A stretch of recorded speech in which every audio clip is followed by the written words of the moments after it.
Hello नमस्कार। एक बार फिर से स्वागत है आपका चाणक्य ग्रुप ऑफ इकोनॉमिक्स में। इंडियन इकोनॉमी हम लोग साल में 2 बार डिटेल में डिस्कस करते हैं इंडियन इकोनॉमी करंट के बारे में। तो एक हम लोग करते हैं मार्च अप्रैल के महीने में, एक करते हैं बाद में सितंबर अक्टूबर के महीने में। तो अभी हमारे पास 2 अक्टूबर है आज, और आज हम लोग डिस्कस करेंगे करंट अफेयर्स। तो करंट अफेयर में पूरे 6 महीने की जितनी भी करंट अफेयर इंडियन इकोनॉमी, वो सारी चीजें कवर करेंगे। और यहाँ से आप देखोगे कि मोस्टली क्वेश्चन जो आएंगे वो यूजीसी नेट दिसंबर 2024 को फोकस करेंगे।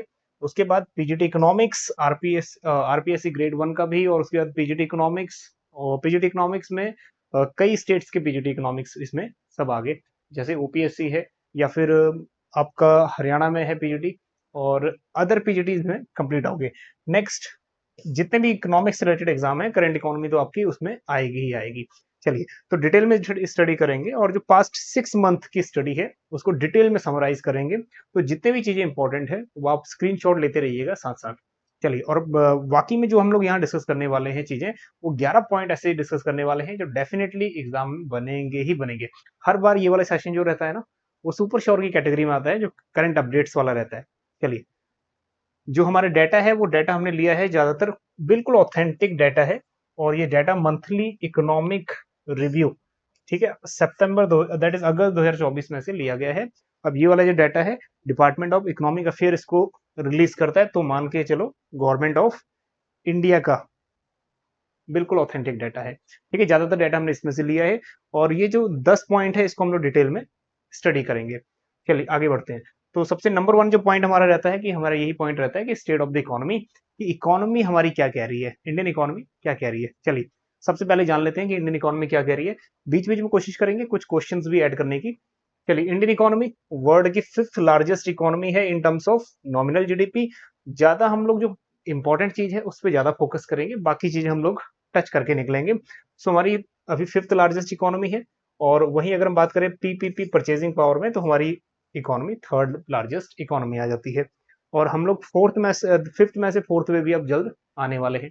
Next, on per capita income basis India का रैंक है 136 पर कैपिटा इनकम बेसिस पे, नॉमिनल पे, और 125 आ जाता है पीपीपी बेसिस पे।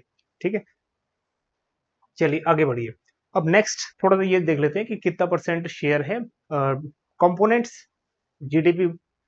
सबसे पहले देख लो जीडीपी बाई कंपोनेंट्स। अब ये क्वेश्चन प्रीवियस ईयर में कई जगह आपको देखा होगा। ठीक है, तो ज्यादातर जो शेयर अभी है 57% प्राइवेट फाइनल कंजप्शन एक्सपेंडिचर, आपने एक्सपेंडिचर मेथड किया होगा फॉर कैलकुलेशन नेशनल इनकम, तो उसमें भी आपने यही कंपोनेंट देखे होंगे ना। तो सबसे ज्यादा शेयर बनता है प्राइवेट फाइनल कंजप्शन एक्सपेंडिचर का। नेक्स्ट है गवर्नमेंट फाइनल कंजप्शन एक्सपेंडिचर, 10%, 10.3। ठीक है, gross fix capital formation second largest है, 33.9% शेयर। ये इसलिए इंपॉर्टेंट है, कई बार कंपोनेंट जीडीपी कंपोनेंट वाइज पूछ लेता है एग्जाम में। Next, labour force. नेक्स्ट, हमारा जो 2023 का लेबर फोर्स है, और labour force, work force, labour supply, I hope कि इन तीनों के बीच का आपको डिफरेंस पता हो। ठीक है, नेक्स्ट, तो लेबर फोर्स हमारे पास 586 मिलियन, 586 मिलियन कहने का मतलब ये है 58.6 करोड़ लेबर फोर्स 2023 के अकॉर्डिंग। और एम्प्लॉयमेंट रेट है यहाँ पे 49.8। और 90 टू 95% जो इंडिया में सेक्टर है वो अनऑर्गेनाइज्ड सेक्टर है। अब एक होता है ऑर्गेनाइज्ड सेक्टर और एक होता है अनऑर्गेनाइज्ड सेक्टर। तो सोचने वाली बात यह है कि जो हमारी लेबर है ज्यादातर वो एंगेज्ड है अनऑर्गेनाइज्ड सेक्टर में, जहां पे हिसाब किताब बिल्कुल 100% हिसाब किताब ठीक ठाक नहीं लगाती कंपनी। चलिए next, labour force by occupation. अब ये भी इंपॉर्टेंट है, देख लीजिए ऑक्यूपेशन। सबसे ज्यादा एग्रीकल्चर पहले था, अभी भी है, अभी इसका शेयर लेकिन कम होता जा रहा है। एग्रीकल्चर में 42.6% लोग एंगेज्ड हैं, इंडस्ट्री में 25.112, और उसके बाद सर्विस 32.28।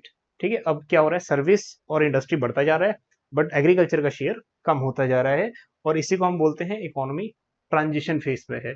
एग्रीकल्चर से अपने लोइस की थ्योरी पढ़ी होगी, ठीक है, और फी एंड रेनिस की थ्योरी पढ़ी होगी, वो भी तो यही कहते हैं, इकोनॉमिक ट्रांजिशन। एग्रीकल्चर से हमने ट्रांसफॉर्म करना है इंडस्ट्रियल की तरफ। चलिए, एक थोड़ा सा ग्रोथ देख लीजिए पास्ट ईयर्स की, क्यों इंपॉर्टेंट है, कई बार पूछ लेता है कि पास्ट ईयर में किस ईयर में कितनी ग्रोथ रही थी। तो ये वाला जो डाटा है यहां से कर लीजिएगा, काफी रहेगा। 2018 19 6.5, 19-20 3.9, और 20-21 में कोविड आ गया था तो -5.8 रही थी। उसके बाद वी शेप रिकवरी आपने बहुत बार सुना होगा, तो वो यही वी शेप रिकवरी है, ठीक है, वी शेप रिकवरी। और नेक्स्ट ईयर जो हमारा ग्रोथ हुआ वो 9.7 हुआ। फिर उसके बाद नेक्स्ट 22-23 का 7%, और उसके बाद 23-24 का 7.6, नेक्स्ट 24-25 का जो एस्टिमेटेड है वो 7% है जीडीपी ग्रोथ। ठीक, अब आगे बढ़ते हैं। सो ये प्रीवियस ईयर का जो जीडीपी डाटा है, जो एक्चुअल डाटा है, इसको आप अच्छे से करना है इसको। चलिए नेक्स्ट वन, लास्ट टाइम भी हमने डिस्कस किया था, इस बार भी थोड़ा टच करके निकलेंगे। लेटेस्ट इंडेक्स में हमारी रैंकिंग क्या है? नंबर 1 जेंडर इनइक्वालिटी इंडेक्स, हाँ जी, डेनमार्क नंबर 1 पे है। कौन पब्लिश करता है? United Nation Development Programme, UNDP. 108 number पे इंडिया की सिचुएशन है। World digital competitiveness ranking, India 49th पे लाई करता है, और आईएमडी वर्ल्ड कॉम्पिटिटिव सेंटर इसको पब्लिश करता है। नेक्स्ट ग्लोबल इनोवेशन इंडेक्स, ये इंपॉर्टेंट है, ग्लोबल इनोवेशन, ग्लोबल जेंडर, यहां से क्वेश्चन बन जाता है कई, तो याद रखिएगा global innovation index 40th rank है। जेंडर इंडेक्स 127, जेंडर में हंगर इंडेक्स में इंडिया बहुत पीछे है, ठीक है, 127th। और world intellectual property organisation innovation global innovation index publish करता है, और जेंडर गैप पब्लिश करता है वर्ल्ड इकोनॉमिक फॉर्म, ये थोड़ा इंपॉर्टेंट है, ठीक है। Next world happiness index, sustainable development solution network इसको पब्लिश करता है, 136th पे आता है इंडिया 2000, और फिनलैंड नंबर 1 पे है वर्ल्ड हैप्पीनेस इंडेक्स में। उसके बाद है हंगर इंडेक्स, यहाँ भी इंडिया बहुत पीछे है, 107 नंबर पे है, ठीक है। और वेल्ट हंगर्स हिल्फ, और उसके बाद जर्मनी में, ठीक है, एक रिसर्च बॉडी जो इसको पब्लिश करती है। नेक्स्ट एचडीआई आपको पता ही है, यूएनडीपी पब्लिश करती है, और इंडिया की 2024 में जो 2022-23 की रैंकिंग आई है वो कितनी है? 134th, स्विट्जरलैंड नंबर 1 पे। चलिए आगे बढ़ते हैं। ओवरऑल इकोनॉमी में 2-3 पॉइंट और देख लो कि इस बार क्वार्टरली क्या रहने वाला है। ये अभी जो डाटा है वो अगस्त महीने का डाटा है, दैट इज अगस्त जो पब्लिकेशन आया था एक मंथली इकोनॉमिक रिव्यू में से। सो data release by national statistics office, एक बात ध्यान देना, एनएसओ ही है जो नेशनल इनकम की स्टडी करता है या फिर डाटा कलेक्ट करता है। और एनएसओ, और उसके बाद आपने देखा होगा एनएसएसओ, ठीक, दोनों की डेट एक ही है, 1950 सेटअप की, कई बार पूछ लेगा। चलिए आगे बढ़िए। So has estimated that India's GDP grow 6.7% in quarter first 25, physically 25 में जो क्वार्टर फर्स्ट था जो जा चुका है अप्रैल मई जून वाला, उसमें जीडीपी ग्रोथ रही है 6.7, ठीक है, याद रखिएगा, ये क्वेश्चन पूछ लेता है क्वार्टर वन का कितना, क्वार्टर वन का 6.7% ग्रोथ। अब ये कह रहा है growth average 8.3% of these 3 years, 3 सालों के अगर हम जीडीपी एवरेज निकालें तो 8.3 रहा है। अभी जितना भी डाटा गवर्नमेंट पब्लिश करता है ना, तो एग्जाम में आने के चांसेस ज्यादा रहते हैं, ठीक है, क्योंकि ये गवर्नमेंट चाहता है कि जो पॉजिटिव पॉइंट है वो स्टूडेंट्स तक भी पहुंचे। तो जितने भी गवर्नमेंट स्कीम्स हैं, बैड इंपैक्ट कभी नहीं आता उनका एग्जाम में, हमेशा पॉजिटिव इंपैक्ट आता है, ठीक है। तो यही चीज है कि जितने भी गवर्नमेंट बॉडीज हैं, एग्जाम लेने वाली भी वही है, और गवर्नमेंट की हमेशा उसमें आपको तारीफ मिलेगी। चलिए नेक्स्ट, अब ये देख लो, इंडिया ग्रो 6.7, अब ये वाला जो क्वार्टर है 6.7 है, and now that one is also very very very important. कई बार यूजीसी लेवल पे पूछ लेता है कि किस क्वार्टर में कितनी ग्रोथ रही थी, है ना। तो यहाँ देखो फिजिकल 24 में क्वार्टर वन की 8.2, देन 8.1, 8.6 एंड 7.8, ठीक है। इससे पीछे जाने की जरूरत नहीं है, इससे पीछे वो शायद ही पूछे। चलिए, और इंडिया एक हाईएस्ट ग्रोथ है इंडिया की, देखो कितनी है 6.7, बाकी नेशंस की कम ही है ना। आगे बढ़ते हैं। एक क्वेश्चन आपके लिए है, ये क्वेश्चन लास्ट टाइम में डाला था, चलिए आप आपके लिए open ended question, ease of doing business and global competitiveness report दोनों को ही पब्लिश कौन करता है? ईज ऑफ डूइंग बिजनेस ये तो ऑलरेडी बन चुका है यूजीसी नेट में, ठीक है, 2015-16 का एग्जाम क्वेश्चन पेपर उठा के देखिएगा। चलिए तो राइट आंसर की तरफ चलते हैं। राइट आंसर है वर्ल्ड बैंक पब्लिश करता है ईज ऑफ डूइंग बिजनेस, और वर्ल्ड इकोनॉमिक फॉर्म करता है ग्लोबल कॉम्पिटिटिवनेस रिपोर्ट को पब्लिश, ठीक है, याद रखिएगा।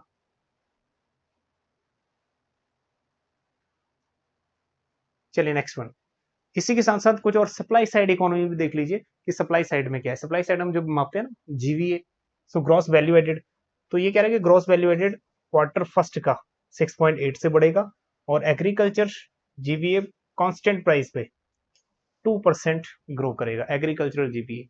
और एग्रीकल्चर का तो टारगेट ही यही होता है कि हमेशा 4% की ग्रोथ रहे तो बढ़िया माना जाता है। 4% ग्रोथ। चलिए उसके बाद इंडस्ट्रियल सेक्टर ग्रो कर रहा है 8.3 से सेम क्वार्टर में, क्वार्टर वन में। और उसके बाद उसमें जो मैन्युफैक्चरिंग सेक्टर है, ठीक है, ये कर रहा है 7% से। ठीक, next service sector so contributed robust growth. अब इसमें भी 7.2% का ग्रोथ आया है सर्विस सेक्टर में। तो तीनों ग्रोथ में देख लीजिएगा 2% आया है एग्रीकल्चर, उसके बाद इंडस्ट्री में 8.3, और उसके अंदर जो मैन्युफैक्चरिंग है उसमें 7% और सर्विस सेक्टर में 7.2। हालांकि ये जो गेम है ना सारा डाटा का है, आपको नोट तो करना ही पड़ेगा कहीं ना कहीं पे, है ना, या स्क्रीनशॉट ले लीजिए, इनको नोट जरूर करिएगा पॉइंट को। चलिए लेबर फोर्स का देख लो, लेबर मार्केट में क्या बात कही है गवर्नमेंट ने। अब लेबर मार्केट में भी ईपीएफओ का नाम सुना होगा आपने, है ना, एम्प्लॉय प्रोविडेंट फंड ऑर्गेनाइजेशन। ये क्या करता है, जितने भी नए एम्प्लॉयज हैं उनका एक अकाउंट खोलता है या फिर रजिस्टर करता है उनको। तो अभी 10.5 लाख न्यू मेंबर्स जुलाई के महीने में जुड़े हैं, ठीक है, सिर्फ जुलाई के महीने में। अब यहाँ पे जो जुड़े हैं उसमें 59.4% जो है वो बिल्कुल न्यू मेंबर्स 18 टू 25 ईयर की एज में है। ठीक है, मतलब कि जो न्यू जॉब सीकर्स हैं वो है 18 टू 25। हालांकि 21 23 तो ये लर्निंग एज ही है, ठीक है, इस ईयर में ग्रेजुएशन पोस्ट ग्रेजुएशन वगैरह चलता है। चलिए next, transformation of health impact. अब देखो एक बात ये बिल्कुल सही है कि गवर्नमेंट ने इसमें जितने भी उनकी ये पब्लिकेशन है मंथली इकोनॉमिक रिपोर्ट्स, हर साल जितनी स्कीम्स होती है ना उनका जो जो फायदे होते हैं वो भी इसमें ऐड होते हैं। तो गवर्नमेंट का मानना ये है कि जो स्वच्छ भारत मिशन था, ठीक है, 2014 में स्टार्ट किया था, उसका पॉजिटिव इम्पैक्ट आया है। सो 11.7 करोड़ टॉयलेट्स बनाए गए हैं। तो ये थोड़ा सा क्वेश्चन बन सकता है। और टोटल खर्चा कितना किया गया है, इन्वेस्टमेंट ओवर 1.4 लाख करोड़ का इन्वेस्टमेंट इसमें किया गया है। अब इसमें इम्पैक्ट क्या पड़ा, इसका भी इम्पैक्ट पड़ा होगा कुछ ना कुछ। इम्पैक्ट ये पड़ा है कि गवर्नमेंट का कहना ये है कि every 10% point increase in district level assess following स्वच्छ भारत मिशन। स्वच्छ भारत मिशन का डिस्ट्रिक्ट लेवल पे अगर 10% इंक्रीज होता है, अगर 10% स्वच्छ भारत मिशन, ठीक है, आगे बढ़ता है, तो उससे क्या होगा, 0.9 पॉइंट्स आईएमआर रिड्यूस होता है उससे। 0.9% आईएमआर रिड्यूस होता है, कह रहे हैं पॉइंट्स आईएमआर रिड्यूस होता है। और अंडर 5 आईएमआर 1.1, ठीक है, पॉइंट से ये कह रहा है कि रिड्यूस होता है। तो मतलब साफ कहना ये है कि जितना साफ सफाई रखोगे, साफ सफाई से आईएमआर और एमएमआर दोनों कम होगा। ठीक है, आईएमआर और अंडर 5 एमएमआर, ठीक है, ये दोनों ही कम होगा, ऐसा गवर्नमेंट का मानना है। अब ये क्वेश्चन कई बार बन सकते हैं कि स्टेटमेंट 1 स्टेटमेंट 2 वगैरह में। ठीक है, चलिए अब देखते हैं कि ग्लोबल इकोनॉमी का क्या आउटलुक है। सो ग्लोबल इकोनॉमी ये कह रही है कि 3.2% से बढ़ेगी। और ये वर्ल्ड इकोनॉमिक आउटलुक की एक जो पब्लिकेशन इन्होंने रिलीज इसमें किया है, प्रोडिक्शन दी है कि ग्लोबल इकोनॉमी 2024 में दैट इज प्रोजेक्टेड 3.2%। ज्यादा इसमें डिटेल में नहीं जाना, 3.2% से वर्ल्ड की जीडीपी ग्रो होगी। नेक्स्ट आगे बढ़ते हैं, ग्लोबल डायनेमिक चेंजेस या फिर जो चेंजेस हो रहे हैं वो देखते हैं। अब अंकटेड आपको पता ही है, United Nations conference on trade and development, ठीक है। अब ये इसका क्या मानना है, the value of global services exports. अब कई बार बन जाता है कि इंडिया का मैन्युफैक्चरिंग में कितना प्रोपोर्शन है, एक्सपोर्ट में कितना परसेंट है, एक्सपोर्ट शेयर वर्ल्ड का कितना है। तो इस टाइप के क्वेश्चन यूजीसी में बनते हैं, बल्कि पीजीटी में ये क्वेश्चन इजी लेवल के आते हैं। चलिए अब इसमें कह रहे हैं कि ग्लोबल सर्विसेज एक्सपोर्ट्स ग्रो हो रही हैं ग्लोबल में 8.2% से। मतलब आपका ट्रेड तो कम हो रहा है, ट्रेड या फिर जीडीपी जो ग्रोथ है सिर्फ 3.2 है, बट उसमें जो एक्सपोर्ट का ग्रोथ है वो सबसे ज्यादा है। ठीक है, ट्रेड में एक्सपोर्ट का growth 8.2, quarter one 24, and year on year basis पे सिर्फ 2.2% ही है। ठीक है, year on year export of services 2.2%, बल्कि क्वार्टर वन में 8.2 है। चलिए among the major developing economies India emerge as the, ये important line, India second largest exporter बन गया सर्विसेज का। So emerge as the second largest exporter and third largest importer of services in quarter one 2024 के quarter one में। ठीक है, second largest exporter of services और third largest importer of services. ठीक, ये अंक टैड का मानना है, तो एक पॉजिटिव एस्पेक्ट ही मान लो। चलिए एक्सटर्नल सेक्टर में देख लो कि इंडिया क्या कर रहा है। एक्सटर्नल सेक्टर में मेनली आ जाता है ट्रेड, एक्सपोर्ट, इंपोर्ट वगैरह। ठीक है, नेक्स्ट इंडिया ये कह रहा है कि इंडिया टोटल एक्सपोर्ट्स फॉर अगस्त, अगस्त की ही बात हो रही है ये। अब यहाँ पे जो ये डाटा है पूरा, इस टाइप के क्वेश्चंस आप लोग एक बार थोड़ा सा देख लेना, अदरवाइज इतना डीप नहीं पूछेगा कि डाटा में कि कितना परसेंट इस मंथ में कितना परसेंट का इंक्रीज हुआ था। अब इसको एक बार ओवरऑल व्यू कर देख लेना। ठीक है, बल्कि इसको अगर हम डिटेल में समझाने लगेंगे तो ये बहुत ज्यादा वीडियो लेंथी हो जाएगा, है ना। तो इसमें बेसिक सी बात है। अब ये क्वेश्चन आप सिर्फ ये देख लीजिएगा कि कितना ट्रेड बिलियंस का हुआ। ठीक, 67 बिलियन और 2.38% से कितना ग्रो किया ये देख लीजिएगा। ठीक है, India total exports for August 24 amounted 65.4 billion registered. अब डिक्लाइन हुआ है, पहले 67 था, अब 65.4 हुआ है। ठीक है, सिमिलरली इंपोर्ट भी। चलिए नेक्स्ट, अब सिर्फ ये देख लीजिएगा कि बड़ा है या कम हुआ है। एग्जैक्ट अमाउंट कभी पूछा नहीं है अभी तक कि कितने बिलियन का हुआ है, तो कितना परसेंट बढ़ा कितना परसेंट कम हुआ ये देख लीजिएगा। एक डाटा ये थोड़ा इंपॉर्टेंट है, इसमें फोकस करते हैं। एक्सटर्नल डेप्ट टू जीडीपी रेशो, हमारा जितना जीडीपी है उसका एक्सटर्नल डेप्ट कितना परसेंट है। तो अभी इंडिया में कितना है, एक्सटर्नल डेप्ट to GDP ratio stood at 18.7%। हाँ जी 18.7% है। और एंड ऑफ दिसंबर 2023 स्लाइटली लोअर देन 18.8%। सितंबर 2023 में 18.8% था जीडीपी का। आगे बढ़ते हैं। अब ये टोटल अमाउंट कितना हो गया, 648.2 बिलियन यूएस डॉलर। ये उतना ही है अमाउंट जितना हमारे पास अभी फॉरेन एक्सचेंज रिजर्व है आरबीआई के पास। ठीक है, नेक्स्ट द लॉन्ग टर्म, इसमें भी लॉन्ग टर्म और शॉर्ट टर्म डेप्ट है। लॉन्ग टर्म डेप्ट बहुत ज्यादा है, 521.9 बिलियन। उसके बाद शॉर्ट टर्म सिर्फ 126.3 बिलियन डॉलर है। ठीक है, तो ये बात ये ध्यान रखनी है कि एक्सटर्नल डेप्ट टू जीडीपी रेशो कितना है, 18.7%। और जब भी एग्जाम में आपको क्वेश्चन बनेगा, तो एग्जाम में क्वेश्चन बनेगा वो फ्रैक्शन तो 18.7 पूछेगा या 19 पॉइंट कुछ पूछेगा। ठीक, तो आपको माइंड में क्लियर कट पिक्चर बन जाएगी कि 18.7 है आंसर। चलिए आगे बढ़ते हैं। नेक्स्ट, एक फॉरेन ट्रेड पॉलिसी है, ये लास्ट टाइम भी हमने ऐड किया था क्योंकि ये फॉरेन एक्सटर्नल सेक्टर का इंपॉर्टेंट पिलर है। अब फॉरेन ट्रेड पॉलिसी से क्वेश्चन बनेंगे ही बनेंगे आगे आने वाले एग्जाम में। ठीक है, तो इसमें एक तो टारगेट ये रखा है कि एक्सपोर्ट्स 2 ट्रिलियन हो जाने चाहिए 2030 तक। हाँ जी, एक्सपोर्ट की वैल्यू 2 ट्रिलियन हो जानी चाहिए US, 2 trillion US dollar by 2030। उसके बाद नेक्स्ट 4 नए इकोनॉमिक जोन्स ओपन करने हैं, इकोनॉमिक टाउन्स। ठीक, एक्सपोर्ट एक्सलेंस टाउन फरीदाबाद में, मिर्जापुर में, मुरादाबाद में और वाराणसी में। ठीक है, ये 4 जगह 4 एक्सपोर्ट एक्सलेंस टाउन्स सेटअप किए जाने हैं। तो ये इंपॉर्टेंट है कि कौन कौन से वो टाउन्स हैं वो। ठीक है, चलिए एग्जिस्टिंग 39 टाउन्स ऑलरेडी है। चलिए आगे बढ़िए। और एक बार ये भी इंपॉर्टेंट है कि इकोनॉमी को ये बूस्टअप करेगा जब हमारा मैन्युफैक्चरिंग हब बनेगा, और ये इकोनॉमी को 5 ट्रिलियन इकोनॉमी 2030 से पहले बनाने में हेल्प करेगा। चलिए, तो इसके कुछ ये पिलर्स हैं। एक ये, इसको आप रीड आउट कर लीजिए। आई होप कि लास्ट वीडियो में जो था इसका फॉरेन बिल्कुल करंट अपडेट्स का, उसमें भी हमने ये ऐड किया था, तो आप इसको यहाँ से भी देख लीजिएगा। चलिए स्क्रीनशॉट ले लीजिए। ये 4 जो पिलर हैं, ये पिलर बहुत अच्छे से अपने नोट कर लीजिएगा क्योंकि ये पिलर्स के ही आ जाते हैं कई बार स्टडी में, कौन से पिलर्स यूज किए और कौन कौन से इसमें एस्पेक्ट है वो देख लीजिए। चलिए एक क्वेश्चन यही से बनता है, which of the following is not a part of FTP 2023 का पार्ट नहीं है। तो फॉरेन ट्रेड पॉलिसी का part emerging as areas such as facilitating e commerce export, ये भी है।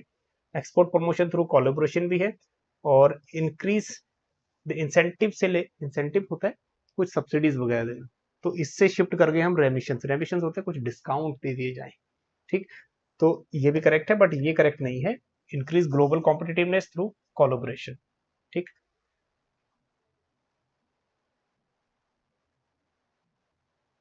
चलिए नेक्स्ट देख लीजिए physical sector reform, that one is most important, और यहां से क्वेश्चन यूजीसी नेट में बनता ही बनता है।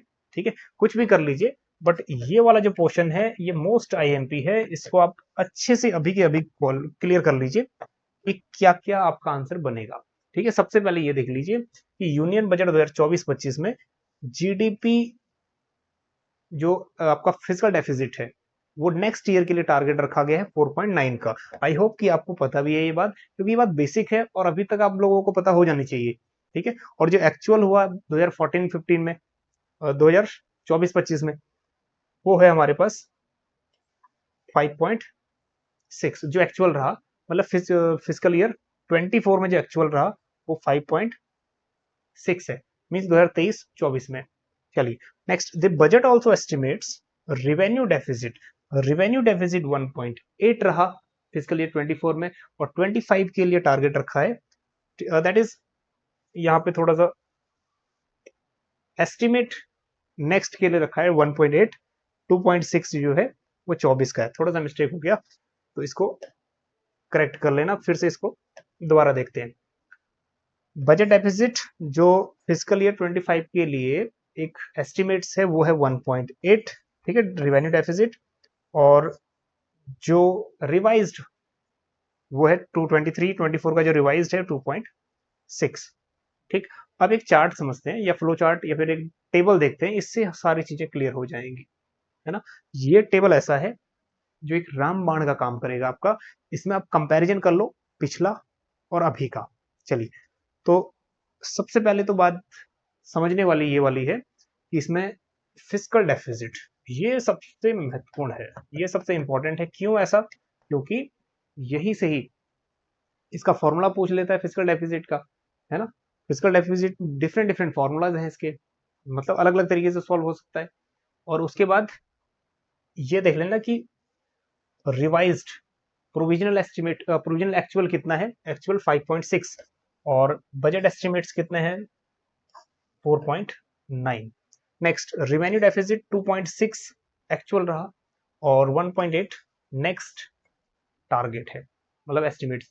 हमेशा target physical year deficit, physical deficit या फिर रिवेन्यू डेफिसिट, डेफिसिट हमेशा कम का ही टारगेट देती है गवर्नमेंट, और प्राइमरी डेफिसिट 2% से लेके 1.4 नेक्स्ट का टारगेट। इफेक्टिव रेवेन्यू डेफिसिट 1.6 से लेके नेक्स्ट टारगेट रहेगा 0.6% का। हाँ जी, तो ये इंपॉर्टेंट है बहुत ज्यादा। यहां से क्वेश्चन आपको किसी न किसी सेंस में बनेगा ही बनेगा। तो हमेशा यहां से क्वेश्चन कई बार सीक्वेंस पूछ लिया है, ठीक है। चलिए नेक्स्ट, अब ये वाला जो है ये बजट का ही है, तो इसको यहाँ एक्सप्लेन नहीं कर रहे क्योंकि इसको बजट में हमने अच्छे से एक्सप्लेन किया है। इसका आप स्क्रीनशॉट लेके सिर्फ आपके काम आएगा कि कहाँ कहाँ रिवेन्यू कितना कलेक्ट किया, एक्सपेंडिचर कितना किया, और कैपिटल एक्सपेंडिचर कितना हुआ, ये सब। चलिए, एक और इंपॉर्टेंट चीज, आपको थ्रू आउट द ईयर, क्योंकि नेक्स्ट ईयर तक बजट आएगा और नेक्स्ट ईयर मई जून तक यही क्वेश्चन, यहीं से ही क्वेश्चन आने हैं, क्योंकि ये फुल फ्लैज बजट है और फुल फ्लैज बजट से ही क्वेश्चन आते हैं। चलिए, तो यहाँ पे रुपीज कम्स फ्रॉम, एक चीज ये देखिएगा कि सबसे ज्यादा बड़ा शेयर किसका है रिवेन्यू में। तो जब रुपीज आ रहा है सबसे बड़ा शेयर आज भी वही है, बोरोइंग एंड अदर लाइबिलिटीज। पहले ये लास्ट बजट में 34 था, अब ये हो गया 27। ठीक है, नेक्स्ट, उसके बाद जो इनकम जनरेट कर रहा है गवर्नमेंट वो है इनकम टैक्स से। इनकम टैक्स का शेयर बढ़ता जा रहा है और कॉर्पोरेशन टैक्स का शेयर कम होता जा रहा है। इसीलिए गुस्सा भी है लोगों को कि कॉर्पोरेट को आप छूट दे रहे हो, उनसे टैक्स कम वसूल रहे हो, इनकम टैक्स का शेयर बढ़ाते जा रहे हो। ठीक है, तो इनकम टैक्स और कॉर्पोरेशन टैक्स 17, और जीएसटी देखो, जीएसटी हो गया 18, बट इनकम टैक्स का कलेक्शन बढ़ता जा रहा है। बल्कि इंडिया में रफली 2% पॉपुलेशन ऐसे हैं जो इनकम टैक्स पे करते हैं। ठीक, तो इनका शेयर तो बढ़ता जा रहा है, तो ये सोचने वाली बात है। और कॉर्पोरेशन टैक्स और जीएसटी का शेयर कम होता जा रहा है। ठीक है, तो जीएसटी 18, 17, 19 और 27, ये तो चार सीक्वेंस याद रहेगा आपको। नेक्स्ट याद रख लीजिएगा, कस्टम्स 4% और नॉन टैक्स रिसिप्ट 9%, है ना। और उसके बाद और चीजें, अगर यूनियन एक्साइज ड्यूटी 5% है, ये भी याद रख लीजिएगा। कई बार क्वेश्चन सीक्वेंस आ जाता है, ठीक है, एक सीक्वेंस में क्वेश्चन अभी भी देंगे आपको। चलिए नेक्स्ट, हाँ जी, नेक्स्ट क्या है, रुपीज गोस टू, कहाँ चला जाता है ये रुपीज? सबसे ज्यादा रुपीज बोरोइंग से ही आ रहा है 27%। और अगर बोरोइंग आएगा तो रेट ऑफ इंटरेस्ट भी पे करना है हमें, इंटरेस्ट पेमेंट भी करना है। ठीक है, थोड़ा कमेंट करिएगा कि interest payment is a part of capital expenditure या फिर इंटरेस्ट पेमेंट हम कर रहे हैं। ठीक, तो कैपिटल एक्सपेंडिचर या रिवेन्यू एक्सपेंडिचर, चलिए ये कमेंट करिएगा। और कई बार हम लोग क्या करते हैं, रीपेमेंट ऑफ लोन्स करते हैं, तो रीपेमेंट ऑफ लोन्स क्या है, कैपिटल एक्सपेंडिचर। या रेवेन्यू एक्सपेंडिचर, तो कमेंट करिएगा। आगे बढ़ो। सबसे ज्यादा यहाँ पे जो अभी शेयर है, पहले इंटरेस्ट का शेयर था, इंटरेस्ट पेमेंट का, अब हो गया है share, that is share, state share of taxes and duties. Government, central government बहुत सारे टैक्स कलेक्ट करती है और उनको स्टेट को असाइन कर देती है या फिर डिस्ट्रीब्यूट कर देती है, तो 21% स्टेट का शेयर हो गया टैक्सेस में।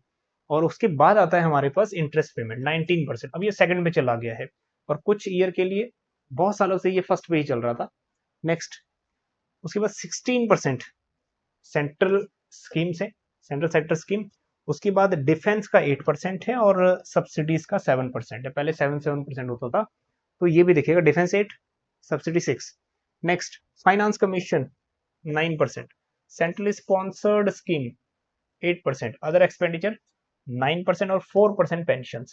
कई बार क्वेश्चन बताओ क्या आ जाता है, कई बार क्वेश्चन सिर्फ ये पूछ लेता है कि पेंशन, और उसके बाद ये पेंशन हो गया, ये सब्सिडीज हो गया, डिफेंस हो गया, इन सब में सीक्वेंस तय करो। अब देखो जो बड़ी बड़ी चीजें ये तो हमें पता है, स्टेट का शेयर फर्स्ट है या फिर इंटरेस्ट पेमेंट सेकंड पे है, बट क्वेश्चन ना यूजीसी तंग करता है इस टाइप से, ये छोटे छोटे पूछ देगा, ये चुन्नू मुन्नू टाइप के जो है ना, ये पूछ देगा, तब यहाँ प्रॉब्लम हो जाती है समझने में।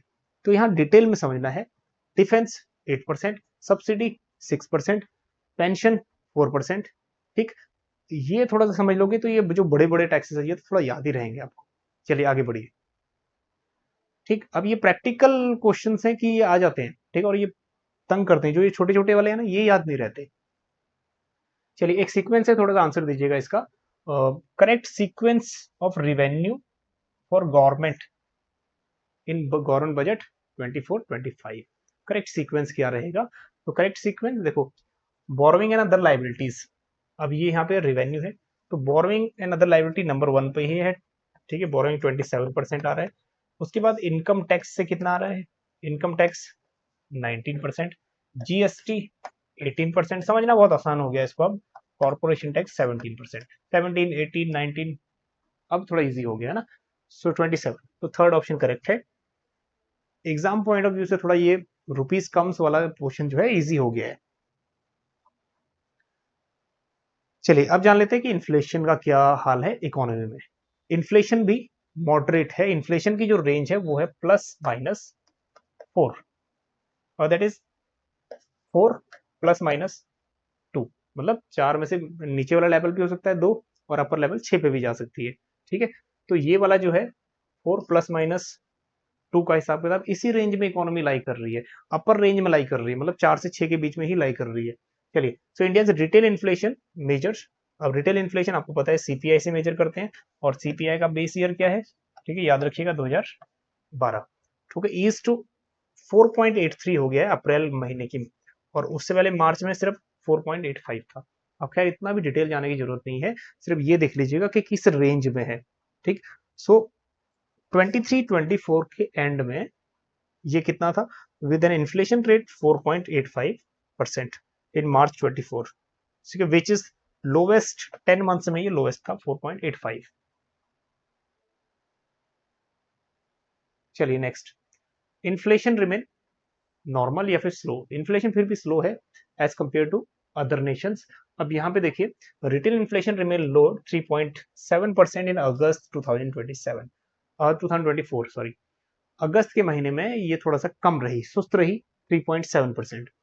फूड इन्फ्लेशन थोड़ा सा हाई रहता है हमारा, फूड इन्फ्लेशन इन अगस्त 5.7% रहा, ठीक है, मॉडेस्ट इंक्रीज फ्रॉम जुलाई, जुलाई से थोड़ा सा इंक्रीज रहा, and notably lower than 8.9% in Q1 physical year 25, physical year 21 के Q1 में फूड इन्फ्लेशन 8.9%, ठीक है, Q1 में। चलिए next, the inflation which exclude food and fuels, हाँ जी, एक बात ये बहुत ध्यान में रख लीजिएगा, जब इन्फ्लेशन में से हम लोग फूड और फ्यूल के प्राइजेस को निकाल देते हैं तो इन्फ्लेशन बचता है कोर इन्फ्लेशन, ठीक है, कोर इन्फ्लेशन हम इसको बोलते हैं, price of everything increases except food and fuel, इसको हम निकाल देते हैं। सो ये भी लो रहा है 3.3%, ठीक। चलिए, ओवरऑल अप्रैल से लेके अगस्त के बीच में जो 4.4 तक रहा है। अब यहाँ पे बात ये समझने वाली ये है कि इन्फ्लेशन की रेंज 4 से 6% या 4 से 5% के बीच में ही रही है। चलिए, तो ये वाली जो रेंज है 4 ± 2, क्वेश्चन यहाँ से भी बन चुका है कि ये रेंज कब डिसाइड करी, ठीक है, और कब डिसाइड करी, फिजिकल ईयर 2016 में, मतलब 2016 में ही डिसाइड किया कि ये रेंज 4 ± 2 रहेगी। चलिए, तो अभी भी जो 2016 से लेकर 2020 तक एवरेज थी वो 4.2 थी। चलिए, एक क्वेश्चन आपके लिए, base year of CPI and WPI. चलिए, तो बेस ईयर सीपीआई 2012 और डब्ल्यूपीआई 2011-12, और 2011-12 ही हमारा जीडीपी का भी बेस ईयर है, और गवर्नमेंट इसको जल्द चेंज भी कर सकती है।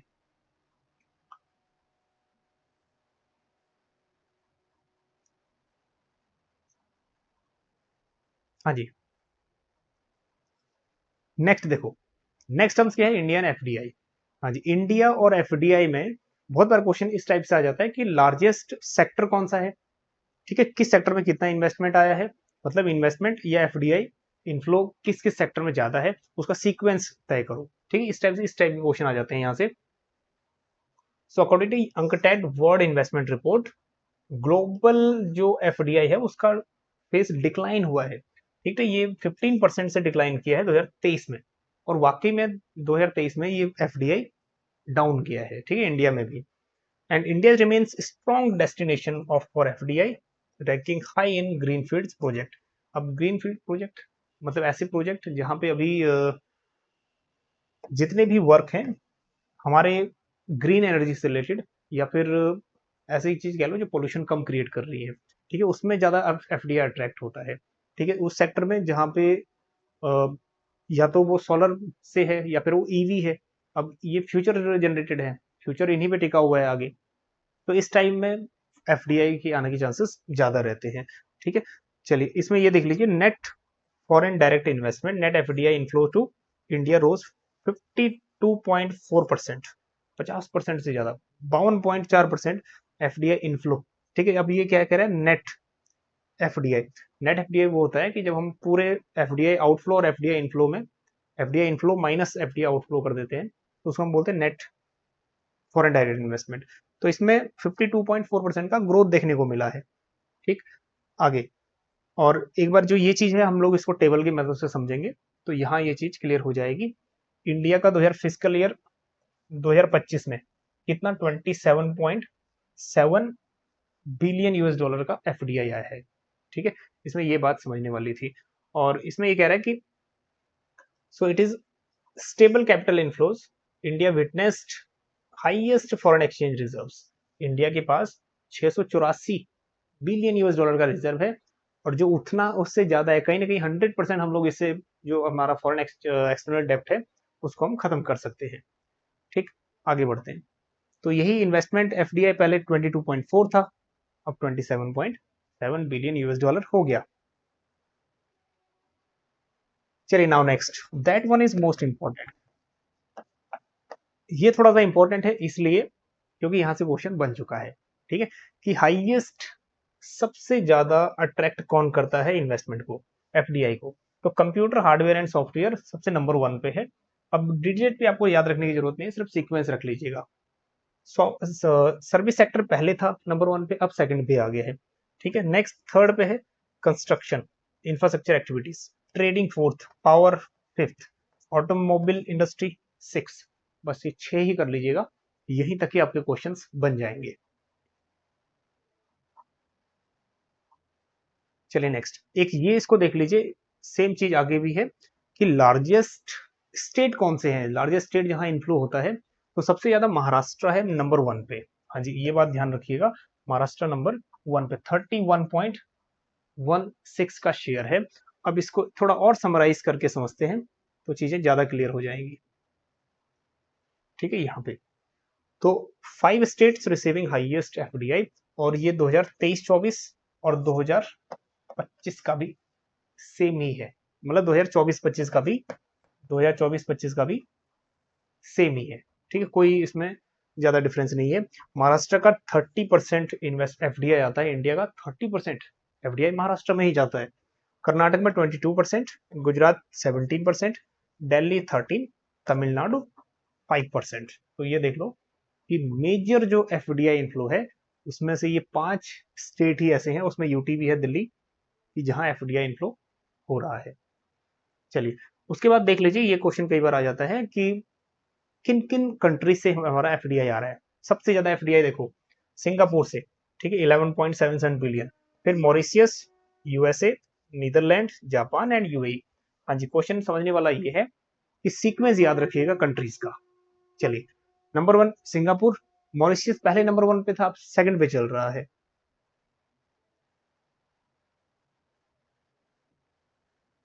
चलिए next, monetary policy of RBI. अब आरबीआई की मॉनेटरी पॉलिसी में ये बातें तो हुई, लेकिन जो इंपॉर्टेंट बात है वो चलते हैं। पहले तो एक बात ये इंपॉर्टेंट है कि इन्होंने ग्रोथ, रियल जीडीपी ग्रोथ की प्रोजेक्ट कितना किया कि 7%। फिजिकल ईयर में कितना ग्रो करेगी इकोनॉमी, 7% से, थोड़ा ये इंपॉर्टेंट है। अब आगे चलते हैं, जो इंपॉर्टेंट बातें कही। अब ये भी सिर्फ एक बार रीडिंग लेने की जरूरत है इनको, आप स्क्रीनशॉट ले लीजिएगा। जो इंपॉर्टेंट चीजें हैं उस पर चलते हैं, ठीक है। एक तो ये देख लो कि फॉरेन एक्सचेंज रिजर्व जो है इंडिया का, वो अभी पीक पॉइंट पे है, इतना फॉरेन एक्सचेंज रिजर्व नहीं हुआ पहले, और उसकी जो ग्रोथ है वो सबसे नंबर 1 पे है। ये थोड़ा सा चर्चीला पॉइंट है जिसमें चर्चा हो रही है। जो हमारा फॉरेन एक्सचेंज रिजर्व है 670 के आसपास अभी चल रहा है, उसमें भी जो ग्रोथ रेट देखी गई है कम से कम 10 से 11% की, ठीक है, हाईएस्ट है बाकी नेशन के अलावा। देखो बल्कि साइज हमारा छोटा ही है, साइज हमारा फॉरेन एक्सचेंज रिजर्व का कम ही है, ठीक है, बट चाइना की भी ग्रोथ कम है, ठीक है, स्विट्जरलैंड की भी ग्रोथ कम है, बट हमारा ग्रोथ के मामले में नंबर 1 है। ऐसा ये देखो गवर्नमेंट ने एक चार्ट बना के रखा हुआ है, बढ़िया सा, क्या है, रिपोर्ट अपने मंथली जो बुक है उसकी, उसमें छपा के रखा हुआ है। हालांकि ग्रोथ मैटर नहीं करता क्योंकि साइज भी तो छोटा है ना। अगर साइज किसी का छोटा रहेगा इकोनॉमी का, या फिर किसी कैपिटल जो हमारे पास फॉरेन एक्सचेंज रिजर्व है, तो जाहिर सी बात है वो ग्रोथ ज्यादा ही शो करेगा। चलिए नेक्स्ट, ये इंपॉर्टेंट है, और ये इंपॉर्टेंट इसलिए है क्योंकि यहाँ से क्वेश्चन बन चुके हैं, सीक्वेंस पूछ चुका है, और डिफरेंट डिफरेंट रेट्स क्या है ये पूछ चुका है, ठीक है। सबसे पहली बात तो ये है कि अगर आपने 2000 जनवरी में 2024 में भी ये नोट्स बनाए थे, तब भी और अब भी इसमें कोई चेंज नहीं है, ठीक है। रेपो रेट अनचेंज है तब से 6.5, और एसडीएफ रेट 6.25 है। मार्जिनल स्टैंडिंग फैसिलिटी रेट और बैंक रेट दोनों एक दूसरे के बराबर ही होते हैं, 6.75। और रिवर्स रेपो रेट जो है 3.35% कांस्टेंट है 2020 से ही, ठीक है, तब से इतना ही है ये। सीआरआर 4.5 और एसएलआर 18% तक अभी चल रहा है इंडिया में। चलिए उसके बाद थोड़ा डिस्कस कर लेते हैं कि इंडिया का एक्सपोर्ट और इंपोर्ट। यहाँ समझने वाली बात यह है थोड़ा सा कि कितना कितना एक्सपोर्ट कहाँ कहाँ हुआ था। अब इनमें भी ये देख लीजिए, India merchandise exports registered year on year growth हुआ है 1.1% का, ठीक है। फर्स्ट 5 मंथ्स में 2025 फिजिकल ईयर के फर्स्ट 5 ईयर में 1.1% का ग्रोथ देखा गया है। हालांकि इसमें सबसे बड़ी बात देखने वाली ये है कि कुछ मंथ में, ठीक है, जो नीदरलैंड है, USA, UAE, Malaysia and Singapore से, ये हमारे मेजर एक्सपोर्ट डेस्टिनेशन इमर्ज हो रहे हैं, ठीक है, ये आगे आ रहे हैं। अब इनका जो सीक्वेंस हम करेंगे, वो जो फ्लो चार्ट करेंगे या फिर टेबल करेंगे, उससे ज्यादा चीजें क्लियर हो जाएंगी, ठीक है। ये हर बार हम लोग करते हैं टॉप 10 इंपोर्टिंग कंट्रीज और एक्सपोर्टिंग कंट्रीज। यहाँ पे जो इस बार का जो डाटा है, और वो डाटा भी गवर्नमेंट पब्लिकेशन का ही है, वो यहाँ से लिया गया है, monthly bulletin for on foreign trade statistics, ठीक है, जुलाई 2024 में पब्लिश हुआ था ये। अब जितने भी ये डाटा है, इसमें आपको 10 कंट्रीज है, उसमें से 5 याद रख लीजिएगा आप।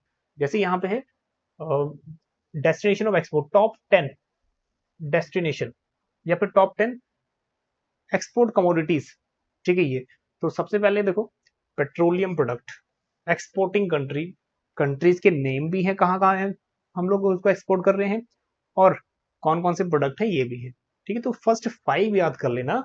और ये जो डाटा है, ये हमारा अप्रैल जून 2024-25 का है, ठीक है, अप्रैल to June, April May June Q1 तक का, ठीक। तो इसमें जो पेट्रोलियम प्रोडक्ट है यहाँ पे नंबर 1, नंबर 2 है ड्रग्स फॉर्मुलेशंस, बायोलॉजिकल्स, नंबर 3 है टेलीकॉम और इंस्ट्रूमेंट्स, 4th है pearls precious, and semi precious stones, और उसके बाद इलेक्ट्रॉनिक मशीन्स एंड इक्विपमेंट्स है नंबर 5 पे। सिर्फ 5 ही याद रख लेना, काफी है।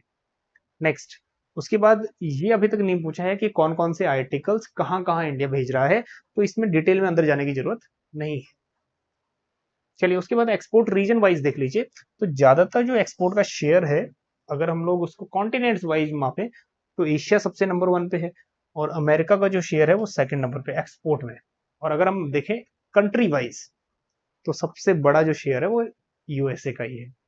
चलिए, और उसके बाद यूरोप में देखो 24%, अफ्रीका में हम ट्रेड कर रहे हैं, एक्सपोर्ट कर रहे हैं 9.53%।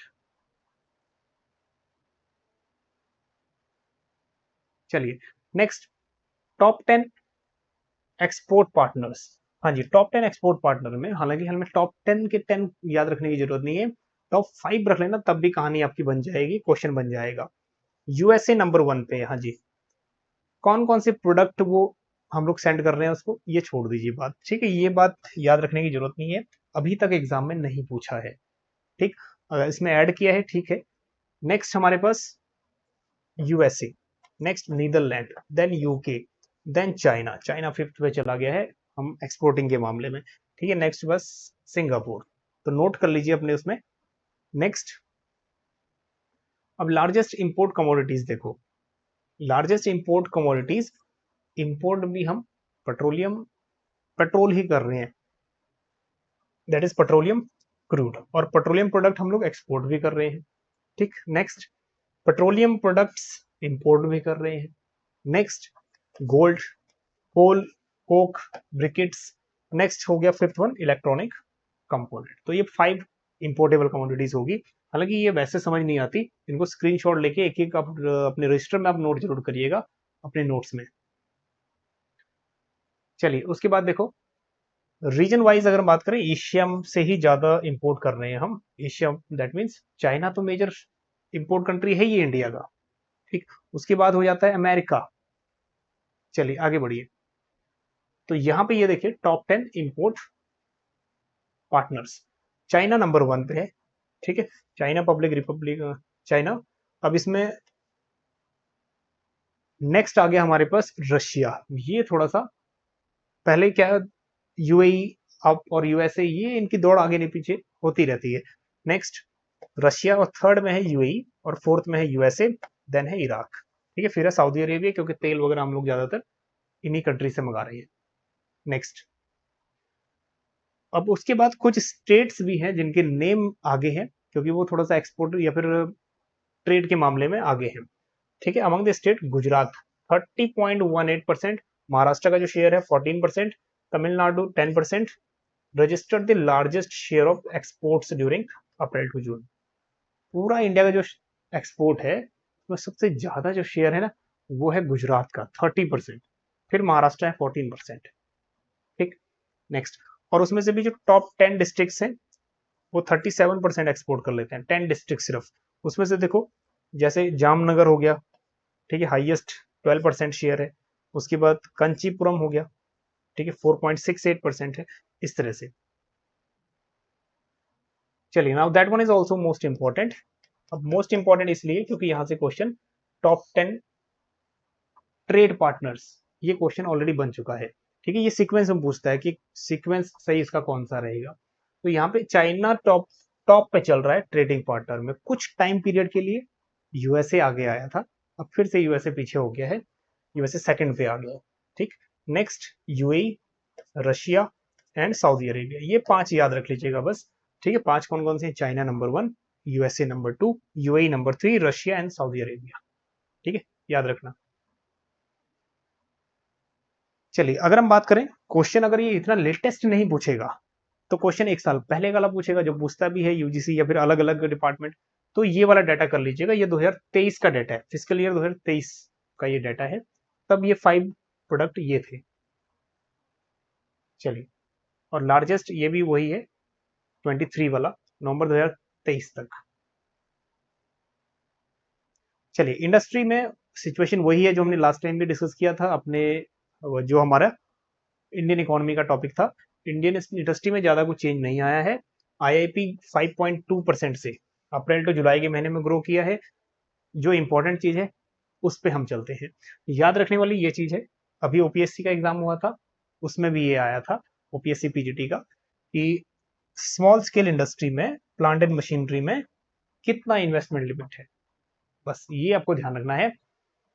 माइक्रो में 1 करोड़, देन 10 करोड़, देन 50 करोड़। ठीक है, माइक्रो में 1 करोड़ इन्वेस्टमेंट लिमिट, स्मॉल में 10 करोड़ इन्वेस्टमेंट लिमिट, और मीडियम में 50 करोड़ का इन्वेस्टमेंट लिमिट। अब उसके बाद टर्नओवर लिमिट देखो, गवर्नमेंट का कहना यह है कि इंटरप्राइज कोई भी हो, हमें मल्टीप्लायर चाहिए 5। ठीक है, इन्वेस्टमेंट मल्टीप्लायर होता है ना, वो उसकी वैल्यू कितनी होनी चाहिए, 5। दैट मीन्स आपका इन्वेस्टमेंट जितना भी होना चाहिए उससे 5 गुना आपका टर्नओवर होना चाहिए, तो दैट शुड बी 1 करोड़ और टर्नओवर 5 करोड़। नेक्स्ट, अगर 10 करोड़ इन्वेस्टमेंट है तो 50 करोड़ टर्नओवर, और अगर, ठीक है, अगर यहाँ पे 50 करोड़ का इन्वेस्टमेंट है, टर्नओवर 250 करोड़। ठीक, तो ये सिचुएशन है, इसको देख लीजिएगा, टर्नओवर भी और साथ साथ, ठीक है, इन्वेस्टमेंट लिमिट भी। चलिए एक क्वेश्चन और है, annual investment and turnover limit for small industries. Small scale industries के लिए क्या रहेगा, चलिए, right answer that is 10 crore and 50 crore. चलिए एक क्वेश्चन ये है कि इंडिया का ग्लोबल मैन्युफैक्चरिंग शेयर कितना है, तो ये बहुत इंपॉर्टेंट है, क्वेश्चन यहां से बन चुका है। अब यहां से क्वेश्चन क्या बना है कि India as an emerging manufacturing hub, manufacturing में ये बोल रहा है कि शेयर ऑफ ग्लोबल मैन्युफैक्चरिंग, ये क्वेश्चन बन चुका है। तब इंडिया का जो शेयर था 1.7 था, यूजीसी का ये क्वेश्चन है बहुत पुराना। यहाँ पे चाइना का शेयर मैन्युफैक्चरिंग में 31.63, डोमिनेंट रोल प्ले कर रहा है चाइना, मतलब पूरे वर्ल्ड का 31% मैन्युफैक्चरिंग खुद ही कर रहा है। ठीक, और यूएस कर रहा है 15.86, दैट इज 87, और जापान उसके बाद 6.52, जर्मनी 4.72, इंडिया देखो कहां लाई कर रहा है 2.87। ठीक, बस यही तक ही कर लेना बहुत है। चलिए उसके बाद ये जो क्वेश्चन है, इसमें ना 8 आईआईपी में 8 कोर इंडस्ट्रीज है, तो इसमें क्वेश्चन ये बन जाता है कई बार कि इनका सीक्वेंस सही कौन सा है। तो नंबर 1 देख लीजिएगा, सबसे, ये सबसे ज्यादा जो पेट्रोलियम एंड रिफाइनरी प्रोडक्ट, उसके बाद इलेक्ट्रिसिटी जनरेशन। ठीक है, ये वेटेज भी देख लीजिएगा, टोटल 8 कोर इंडस्ट्रीज की। फर्टिलाइजर्स प्रोडक्शन सबसे कम है 2.63, ये क्वेश्चन ऑलरेडी बन चुका है डिफरेंट डिफरेंट एग्जाम्स में। ठीक है, तो आप पे डिपेंड है कि आपको कैसे समझना है इसको। चलिए एक क्वेश्चन ये भी पूछ चुका है कि इसका वेटेज 2011-12 के हिसाब से सबसे ज्यादा वेटेज, या ये क्वेश्चन इस तरीके से आ चुका है कि इसका सीक्वेंस लगाइए, जिसका ज्यादा वेटेज है उसको पहले रखिए। तो नंबर ऑफ आइटम्स देखो, प्राइमरी गुड्स में 15 है, वेटेज है 34, इंटरमीडिएट गुड्स में 17 का वेटेज है, और कैपिटल गुड्स का 8.2। तो सबसे ज्यादा जो वेटेज है वो है प्राइमरी गुड्स का। ठीक है, आगे बढ़िए। तो इसको आपको एक एक करके नोट डाउन करोगे तो बेटर समझ आएगा, क्योंकि रिवीजन के टाइम में ये काम आएंगे आपके। और ये वाला क्वेश्चन इसको बताने की जरूरत नहीं है कि कितनी बार ये क्वेश्चन एग्जाम में आया है, प्रीवियस ईयर क्वेश्चन उठा के देखना। हाँ जी, ये बेस ईयर 2004-5, ये पुराने डेटा, इसको करने की जरूरत नहीं होती। बस इसको, माइनिंग का वेटेज 14.37, मैन्युफैक्चरिंग का 77.63, इलेक्ट्रिसिटी 7.99। ठीक है, ये शेयर है। 405 आइटम है, बाकी दोनों में सिर्फ एक एक आइटम है। मैन्युफैक्चरिंग में सबसे ज्यादा आइटम्स है, 405 आइटम्स। नेक्स्ट क्वेश्चन यहां से एक ये बन चुका है, तो यही क्वेश्चन आपके लिए भी है। Question is that correct sequence descending order में सेट करना है। तो सबसे पहले मैन्युफैक्चरिंग, फिर उसके बाद माइनिंग, और फिर उसके बाद इलेक्ट्रिसिटी, है ना, 77%, उसके बाद 14%, उसके बाद 8% समथिंग। चलिए एचडीआई रिपोर्ट आपने देखी होगी। अब एचडीआई में सबसे पहले तो यही पॉइंट बहुत इंपॉर्टेंट है कि इंडिया की रैंकिंग क्या है। हाँ जी, इंडिया की रैंकिंग 2023 का जो रिपोर्ट आई थी, 2022-23 मर्ज होके 134 नंबर पे, पहले 131 था, फिर 132 हुआ, फिर 134, बहुत दयनीय स्थिति है, नीचे है। तो इस बार जो मेन मेन चीज है उस पर चलते हैं। एक तो स्विट्जरलैंड नंबर 1 पे रहा, ठीक है, और इनका जो ये मेन मोटो था वो क्या था, title breaking the grid lock, grid lock होती है गले की घंटी, and reimagining cooperation in polarised world. Polarised world होता है जो एक इधर की बात करते हैं एक उधर, फिर दोनों को एक साथ जोड़ना, ठीक है। एक नॉर्थ पोल में एक साउथ पोल में है, ठीक है, एक अपोजिट, एक नेगेटिव जा रहा है एक प्लस जा रहा है, तो दोनों को कॉपरेट करना है, तो ये मेन रोल है इसका कि सबको आपस में जोड़ना, ठीक। तो 134th पे इंडिया लाई किया। उसके साथ साथ और भी क्या चीज है देखो, लाइफ एक्सपेक्टेंसी एक उसका टूल है या फिर एक कंपोनेंट है, तो वो 67.7 रहा है। और ग्रॉस नेशनल इनकम्स इंडिया का 6,951 यूएस डॉलर रहा है, 6.3 से ग्रो किया है। उसके बाद स्कूलिंग एक्सपेक्टेड ईयर जो स्कूलिंग ये राइज किया है 12.6। यूजीसी यही से ही क्वेश्चन उठाएगा, तो ये इंपॉर्टेंट है ये, ठीक है। अब रैंकिंग कितना है, ये कितना है, ये बहुत पुरानी बात होगी, तो किस किस कंपोनेंट की वैल्यू कितनी है ये पूछेगा जरूर। और ओवरऑल वैल्यू कितनी है 0.644। और हम लोग किस में लाई करते हैं, हम लोग लाई करते हैं मीडियम एचडीआई में, ठीक है, मीडियम एचडीआई में। बट ये हमारे जो नेबर्स हैं, हमारे नेबर्स चाइना और श्रीलंका हमसे अच्छी पोजीशन में है, और वो हायर वाली में कैटेगरी में लाई करते हैं। 75 है China, and that is Sri Lanka है 78 नंबर पे। हम लोग किस पे हैं देखो, India is also rank below than the Bhutan. Bhutan का 125 है, बांग्लादेश का 129 है। हाँ जी, बांग्लादेश से भी नीचे चल रहे हैं, है ना।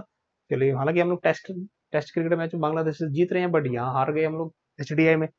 चलिए next, India, Bhutan and Bangladesh all are in medium human development index. अब कुछ हमारे पास हमारे नेबर ऐसे भी हैं जो हमसे पीछे हैं। नेपाल 146 है, पाकिस्तान का तो उससे भी बड़ा गर्ग है, पहले 154 पे था, अब 164 हो गया है, ठीक। चलिए आगे बढ़िए। एक रिपोर्ट है सस्टेनेबल डेवलपमेंट रिपोर्ट। अब इस रिपोर्ट के हिसाब से मेन बात यह है कि 17 गोल में कितनी कितनी हमने अभी तक कितना स्कोर अर्जित किया है। तो ये वाला सबसे पहले तो 17 गोल हैं, इसमें कुछ समझने वाली बात नहीं है। तो एक तो ये चीज समझने वाली बात है, एसडीजी 2023 की रैंकिंग है, हमारा रैंक 112 है इसमें। हाँ जी, ये इंपॉर्टेंट है। 166 कंट्रीज में से हमारा रैंक कितना है, 112। अब इस 112 रैंक में भी आगे देखिए, अभी जो नीति आयोग ने डाटा पब्लिश किया था वो देखो क्या है, इंडिया 71 स्कोर तक पहुंच गया है। हाँ जी, 2030 तक याद रखना, 2030 तक 100 स्कोर तक पहुंचना है। और इंडिया एक ऐसी कंट्री है, पेपर पे इतना बढ़िया चलती है कि ये डेफिनेटली 2030 तक पेपर में 100 तक पहुंच जाएगी, ठीक है। तो इसमें 17 इंडिकेटर्स हैं। अभी देखो, पहले 57 पे था, फिर 60 हुआ, फिर 66, फिर 71। अब हमारे पास कुछ ही ईयर बचे हैं 2030 तक, ये 100 के 100 कंप्लीट करने हैं। चलिए, तो अलग अलग इंडिकेटर्स का ये 17 पैरामीटर्स हैं, इसमें सबसे ऊपर चल रहा है ये अफोर्डेबल एंड क्लीन एनर्जी, ठीक है, इस पे ये सबसे हाईएस्ट चल रहा है। फिर उसके बाद अलग अलग चीजें देखो, सस्टेनेबल सिटीज एंड कम्युनिटीज, ये भी आगे चल रहा है। स्वच्छ भारत मिशन इसमें काफी रोल प्ले कर रहा है। तो गवर्नमेंट स्कीम्स भी ना इन्हीं 17 गोल के आधार पे काम कर रही है, ठीक। और अभी एक डाटा आया था, उसमें ये क्वेश्चन अभी बन सकता है, ठीक है। जो अभी नीति आयोग का जो पब्लिकेशन है, नीति आयोग के क्वेश्चन बनते ही हैं। तो नीति आयोग की जो रिपोर्ट है उसमें हाईएस्ट रैंक किस स्टेट का है, देखो उत्तराखंड 7+7 नंबर पे आगे गया है, तो 79। और केरला का भी 79 है। तो इस लिस्ट में सबसे टॉप पे है उत्तराखंड, ये बात बहुत ध्यान में रखिएगा, क्वेश्चन यहाँ से बनने के चांसेस थोड़ा बन जाते हैं। फिर तमिलनाडु है, फिर गोवा है, फिर हिमाचल प्रदेश है, एंड सो ऑन। पंजाब ने भी बहुत अच्छा काम किया है कि पंजाब में भी टॉप फाइव में है। चलिए आगे बढ़िए। कुछ स्टेट टॉप लिस्ट में, देखो बिहार लिस्ट में है। बिहार तो पहले भी सेंसस में भी बहुत लिस्ट में, हर इंडिकेटर बिहार का लिस्ट है, इसीलिए बीमारू स्टेट में मेन है। नेक्स्ट झारखंड, नागालैंड, मेघालय, अरुणाचल प्रदेश, ये लिस्ट में है। चलिए नेक्स्ट, एसडीजी 5 किससे रिलेटेड है। अब ये क्वेश्चन अब यूजीसी भी मजे लेने लग गया है। अभी रिसेंट भी क्वेश्चन आया था ये कि 17 के 17 गोल टिप पे याद कर लीजिए, क्योंकि यहां से क्वेश्चन पूछ ही रहा है, पूछेगा ही। चलिए, तो एसडीजी 5 किससे रिलेटेड है, it is related to gender equality. चलिए, जेंडर इक्वालिटी, तो ये 17 के 17 गोल ऐसे बिल्कुल अच्छे से आपको याद होने बहुत जरूरी है, ठीक है। तो सेशन थोड़ा सा लंबा चला गया था, हालांकि जितने भी पॉइंट हमने किए उन सब की आपने स्क्रीनशॉट ली होंगी, और जाहिर सी बात है नोटबुक में नोट करना मत भूलना, क्योंकि अपकमिंग एग्जाम में अंडर एस्टिमेट बिल्कुल मत करना, यहां से क्वेश्चन बनेंगे ही बनेंगे, बहुत इंपॉर्टेंट है पहले ही। चलिए, तो मिलते हैं आपको नेक्स्ट सेशन में, तब तक के लिए बने रहिएगा चाणक्य ग्रुप ऑफ इकोनॉमिक्स के साथ। Thank you so much.